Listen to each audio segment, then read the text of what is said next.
Hello everyone. Today we have Syed with us, who is a senior data scientist at Microsoft with over 9 years of industry experience across companies like Amazon and Tiger Analytics. So, over the last few years, he has mentored dozens of working professionals, and according to him, the biggest challenge today isn't lack of AI or data science resources.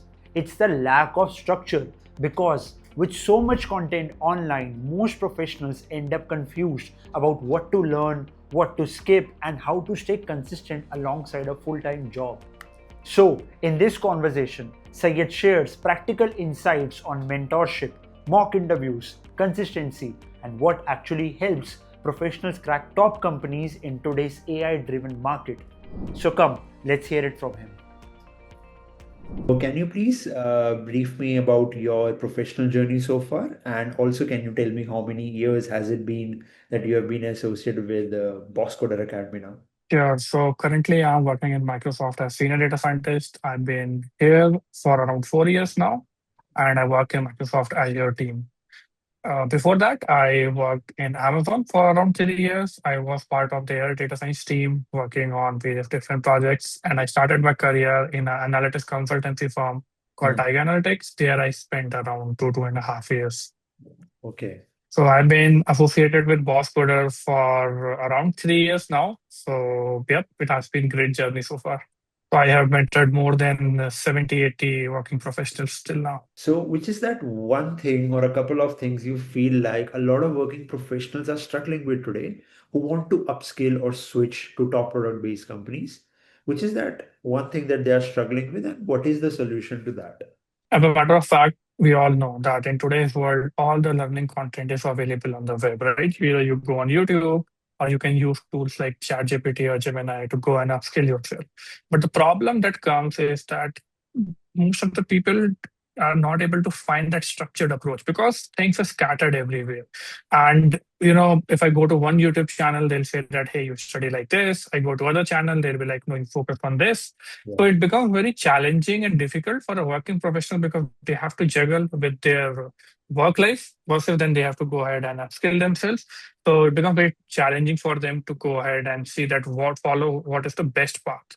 So I feel like that is one part that is very critical, right? If they start their journey, they kind of abandon in between because they do not see a very straight or clear line to Yeah. upskilling themselves. So that's one thing that is missing. Right. The ideal solution will be the structured approach of learning that Mm. we have been used to because in our schools or colleges, that's how Yeah. we have been taught. And if that structure is provided, then they will be knowing that exactly what needs to be done and Right. what they can achieve with that structure in a set amount of time. How should one select a mentor then?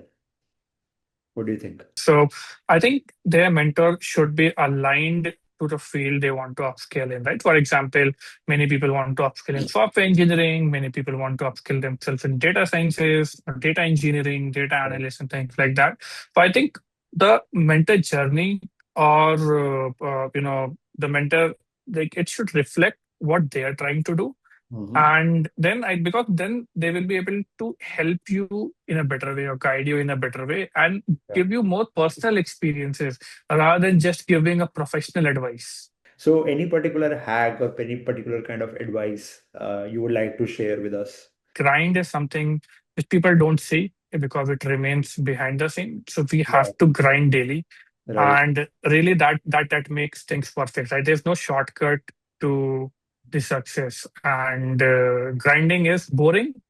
Grinding is not coming out on LinkedIn every day as a great post, which people do, Yeah. but it is something which everyone has done who has become successful in this particular career type.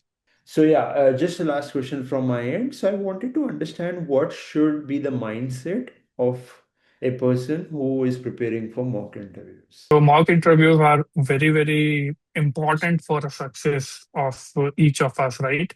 It's not just I'll say that's important for mentees, but people like us who are experienced, been in the industry. Mock interviews plays a great role because it puts you under that specific condition Mhm. where you are evaluated. Or it's not just about solving a problem in interview, but it's Yeah. about solving under pressure, right? And that is not created until unless we go ahead and do a mock interview with someone. Because if I'm trying to solve a question, I know for a fact that there is no one watching me, no pressure that I have to solve it like within 5 minutes, 10 minutes, right? Or I have to answer on spot.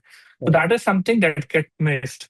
And then mock interviews actually creates that particular environment where you will actually face in the actual interview. So that is really important for us, because we will then see that where the gaps are actually coming up, and then we can go and refine those gaps. So Absolutely. one should really treat mock interviews like real interviews and try to give as much mock as possible. It will eventually increase the chances of success. So that was the session with Syed, and I think one of the biggest takeaway from this conversation is that in today's market, information is everywhere, but clarity is rare. The professionals who grew consistently are usually the ones following a structured path, staying disciplined even on busy days, and continuously improving through feedback and mock interviews. So, if you also want to upskill or switch with mentorship, then check out Bosscoder Academy in the description below. And make sure to like, share, and subscribe to the channel. Thank you so much for watching this video. I'll see you in the next one.